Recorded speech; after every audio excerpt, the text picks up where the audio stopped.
Shalom, salam jumpa lagi dalam renungan harian terbitan Suluh Injil edisi 2 Februari 2025. Firman Tuhan yang menuntun kita hari ini terambil dari Injil Lukas 11 ayat yang pertama sampai ayat yang ke-13. Di bawah perikop hal berdoa. Demikian firman Tuhan. Pada satu kali Yesus sedang berdoa di salah satu tempat.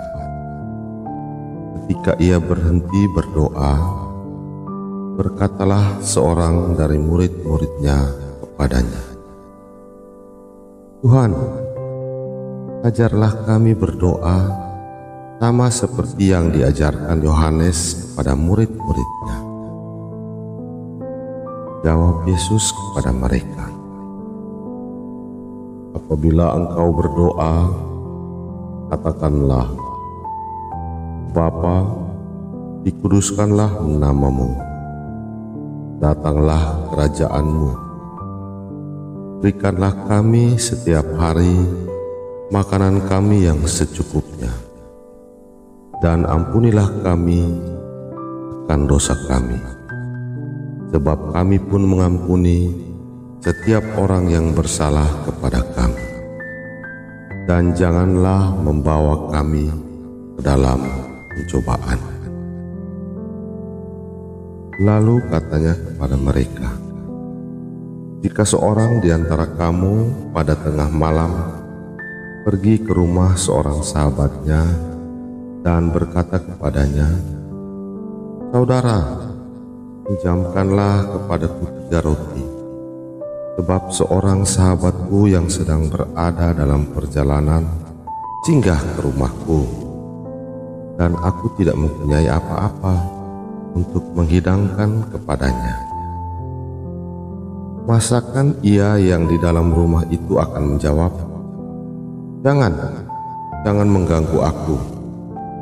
Pintu sudah tertutup dan aku serta anak-anakku sudah tidur. Aku tidak dapat bangun dan memberikannya kepada saudara.' Aku berkata kepadamu, sekalipun ia tidak mau bangun dan memberikan kepadanya karena orang itu adalah sahabatnya, namun karena sikapnya yang tidak malu itu, ia akan bangun juga dan memberikan kepadanya apa yang diperlukannya. Oleh karena itu, aku berkata kepadamu, mintalah, maka akan diberikan kepadamu. Carilah, maka kamu akan mendapat. Ketoklah, maka pintu akan dibukakan bagimu. Karena setiap orang yang meminta, menerima, dan setiap orang yang mencari, mendapat, dan setiap orang yang mengetok, baginya pintu dibukakan.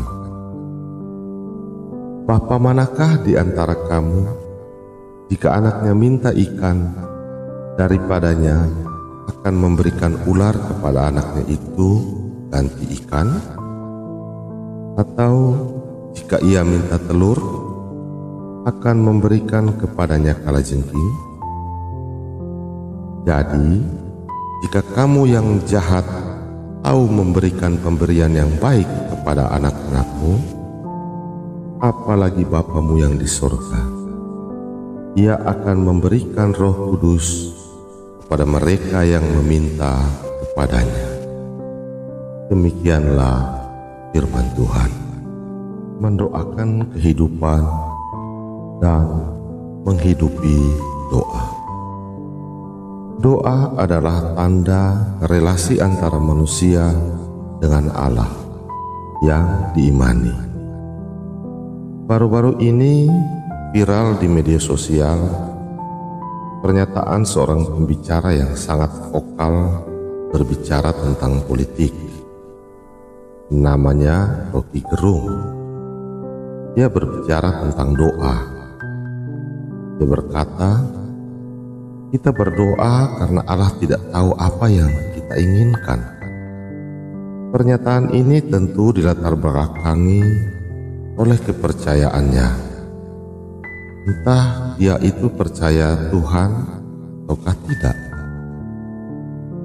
Bagi kita orang Kristen, kita berdoa bukan untuk memberikan informasi kepada Tuhan agar Ia tahu apa yang kita inginkan, melainkan untuk menyatakan relasi kebergantungan kita kepada Tuhan.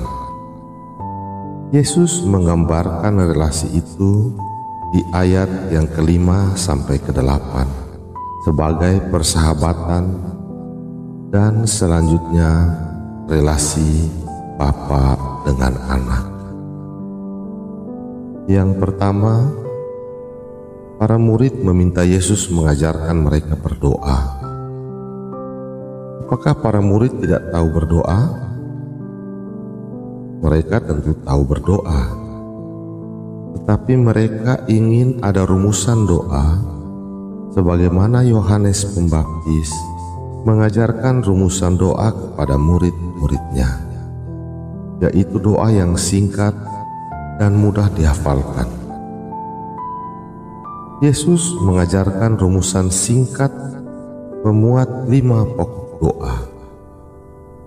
Di dalam doa ini, Yesus menekankan otoritas dan kehormatan Allah Bapa, sekaligus pentingnya relasi yang intim antara Bapa dan anak. Relasi yang merupakan yang terpenting dalam doa. Yang kedua, doa ini sangat singkat dan mudah dihafalkan, bahkan oleh seorang anak. Akan tetapi, apakah juga mudah menghidupi doa ini? Tuhan Yesus mengajarkan kepada kita bagaimana menghidupi doa, yakni dengan pola relasi kita dengan Allah sebagai Bapa dan kita sebagai anak.